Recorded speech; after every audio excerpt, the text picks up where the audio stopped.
ГСП онлайн. Городские новости сейчас. В Ухте стартовала методическая неделя для педагогов-психологов. Чтобы обменяться опытом, представители школ проводят для своих коллег открытые занятия с учениками. Первой его провела Мария Лихачева, педагог ГПЛ, и ее ученики 6 класса. Как отмечает психолог, это занятие не разовое. В лицее есть специальная программа, цель которой – формирование благоприятного климата в ученическом коллективе. Я думаю, что эта работа очень эффективна и очень благоприятно сказывается на уровне эмоционального климата в классе, что сегодня и мы показали на нашем занятии. Форма проведения занятий – это тренинги, то, что вы видели сегодня.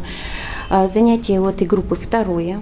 Так, для сплочения коллектива и более доверительных отношений ребята проделали несколько упражнений. Например, водили друг друга по лабиринту из стульев с закрытыми глазами. Или пытались спасти участников своей группы на импровизированной льдине, созданной из газеты. Как отметил психолог, это упражнение шестиклашки выполнили на ура. Ведь каждый раз от льдины откалывался кусочек. Но ребята смогли дойти аж до третьего этапа задания, уместившись на маленьком клочке бумаги. В итоге тренинга ребята провели рефлексию, выводом которой стали слова: отношения в коллективе после занятия чуточку потеплели.